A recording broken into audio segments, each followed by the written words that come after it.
नमस्कार।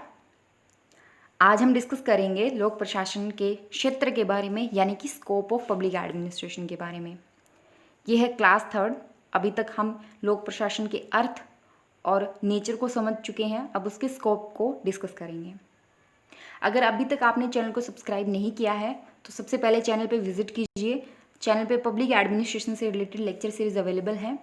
इसके अलावा कोई भी डाउट है तो कमेंट सेक्शन है आपके पास, बताइए हमें। वीडियो को लाइक करें, डिसलाइक करें, आपकी इच्छा है। पसंद आए तो लाइक करें, कुछ कमी लगे तो कमेंट सेक्शन है बताइए, और चैनल को सब्सक्राइब ज़रूर कीजिए। शुरू करते हैं आज का lecture, scope of public administration. लोक प्रशासन के उद्देश्य जो होते हैं वो है आपके स्कोप। उसको लेकर के दो उपागम हैं, दो दृष्टिकोण हैं। पहला है पोस्ट कार्व, ये ल्यूथर गुलिक ने दिया था, और दूसरा है विषय वस्तु, सब्जेक्ट मैटर। पोस्ट कार्व दृष्टिकोण क्या है कि ये दृष्टिकोण जो है, ये व्यू है, ये ल्यूथर गुलिक ने दिया था, और ये मानते थे कि प्रशासन जो है वो 7 एलिमेंट से मिलकर के बना है, 7 तत्वों से मिलकर के बना है। सिंपल वे में अगर मैं कहूँ तो एक ऑर्गेनाइजेशन के अंदर जो मैनेजर है, उस मैनेजर का काम क्या है, उसके काम को, उसके फंक्शन को ल्यूथर गुलिक ने पोस्ट कार्व एक एक्रोनिम के अंदर एक्सप्लेन करने की कोशिश की थी।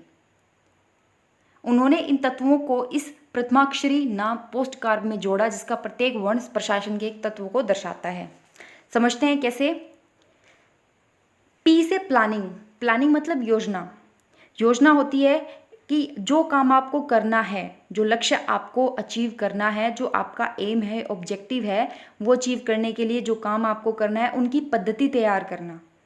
देखना कि आप अपने काम को कैसे करने वाले हैं, उसकी प्लानिंग करना। ठीक है, ये काम किसका होता है? मैनेजर का होता है। दूसरा ऑर्गेनाइजिंग, आपने डिसाइड तो कर लिया कि मुझे हाँ ये काम करना है, उसके बाद में उस काम को करने के लिए जो चीज़ें ज़रूरी हैं, जो मैन एंड मटेरियल चाहिए, उनको ऑर्गेनाइज करना, उनको लेकर के आना, इकट्ठे लेकर के आना, उसको कहते हैं ऑर्गेनाइजेशन या ऑर्गेनाइजिंग, संगठित करना।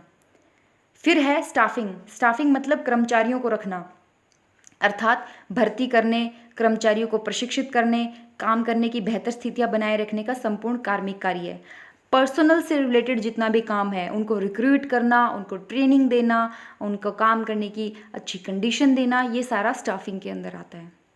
फिर आता है डायरेक्टिंग मतलब निर्देशित करना, डायरेक्शन देना, उनको गाइड करना, उनको ऑर्डर देना, निर्णय लेने और उन निर्णयों को विशिष्ट एवं सामान्य आदेशों और निर्देशों में समायोजित करने का निरंतर कार्य और उपक्रम के नेता की भूमिका का निर्वाह करना। डायरेक्टिंग का मतलब होता है कि जो आपने सोचा था, जो आपने प्लान किया था, अब उस ऑब्जेक्टिव को अचीव करने के लिए आपको अपने स्टाफ को डायरेक्शन देनी पड़ेगी, राइट। फिर आता है CO मतलब कोऑर्डिनेशन से का मतलब होता है तालमेल करना। अब एक ऑर्गेनाइजेशन के अंदर बहुत सारी यूनिट हो सकती हैं, उन सारे यूनिट, जितना भी आपका स्टाफ है, ठीक है, उन सारे स्टाफ के काम को कोऑर्डिनेट करना, ये भी क्या है? एडमिनिस्ट्रेटर का काम है। तालमेल करना, यह कार्य के विभिन्न अंगों का आपस में संबंध स्थापित करने का बेहद अहम काम है।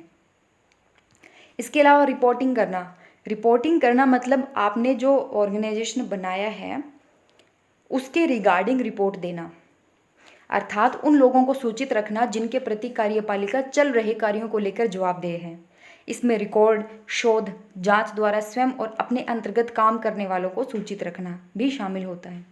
रिपोर्ट देना, अपने सुपीरियर को रिपोर्ट देना, राइट। इसके अलावा बजटिंग मतलब बजट बनाना, वह सब कुछ जो पैसे के द्वारा होता है, ठीक है, चाहे वो हिसाब रखना हो गया, नियंत्रण, ये सारा जो हो बजटिंग में आएगा। और बजटिंग जो है इंश्योर करता है कि आप जो ऑब्जेक्टिव अचीव करने के लिए कोशिश कर रहे हैं वो आप सही तरीके से अचीव कर पाएँ। ये तो था आपका पोस्ट कार्व दृष्टिकोण। इसके अलावा है विषय वस्तु, जिसको बोलते हैं आप सब्जेक्ट मैटर। हालांकि पोस्ट कार्व जो है अपने वर्तमान रूप में काफ़ी लंबे समय तक स्वीकार्य बना रहा, लेकिन जैसे जैसे टाइम बीतता गया वैसे वैसे लोगों को लगा कि नहीं, ये सफिशेंट नहीं है, इसके अगेंस्ट में या इसका क्रिटिसिज्म हुआ बाद में। फिर इस बात का ज्ञान हुआ कि पोस्ट कार्व गतिविधियां या तकनीकें संपूर्ण लोक प्रशासन का हिस्सा भी नहीं है, और साथ ही साथ प्रशासन का एक बहुत कोई इम्पोर्टेंट पार्ट भी नहीं है।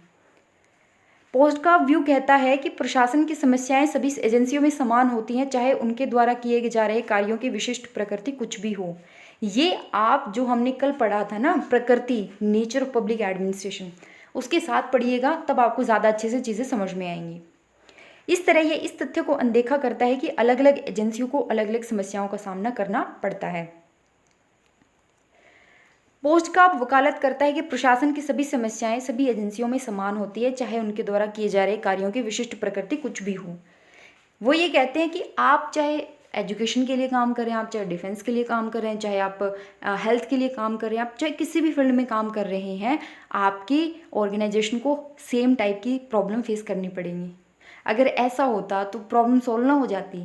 ऐसा तो होता नहीं है, हर एक ऑर्गेनाइजेशन की यूनिक प्रॉब्लम होती है। क्यों? क्योंकि हर एक ऑर्गेनाइजेशन को अलग एरिया में काम करना पड़ता है, एक अलग तरीके की सर्विस देनी पड़ती है। तो ये कहता है कि प्रशासन का वास्तविक अर्थ जो है वो लोगों की दी जाने वाली विभिन्न सेवाओं से बनता है, जैसे रक्षा, कृषि, शिक्षा आदि।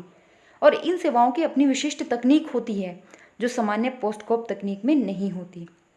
अब कोई भी है, अब मैं ये तो नहीं कह सकती कि जो प्रॉब्लम हेल्थ डिपार्टमेंट को आ रही है सेम प्रॉब्लम डिफेंस डिपार्टमेंट को भी फेस करनी पड़ रही हो। नहीं, क्यों? क्योंकि दोनों अलग अलग एरियाज में काम करते हैं। और यही बात कहता है आपका सब्जेक्ट मैटर व्यू। पोस्ट का उपागम और विषय वस्तुओं का उपागम एक दूसरे का विरोध नहीं करते, बल्कि एक दूसरे के पूरक हैं। अब ये समझ लीजिए, इन शॉर्ट में आपको बता दूं कि पोस्ट का व्यू और सब्जेक्ट मैटर व्यू एक दूसरे के अगेंस्ट नहीं है, बल्कि एक दूसरे को सपोर्ट करते हैं, सप्लीमेंट करते हैं और साथ मिलकर के लोक प्रशासन के उचित विस्तार क्षेत्र का निर्माण करते हैं। इसलिए लेविस मैरियम ने कहा था कि लोक प्रशासन एक दो धारी औजार है, जैसे कैंची की दो धारें। एक धार पोस्टकाप द्वारा समेटे जाने वाले क्षेत्रों का ज्ञान हो सकती है और दूसरी धार उस विषय वस्तु का ज्ञान हो सकती है जिनमें ये तकनीकें प्रयोग की जाती हैं।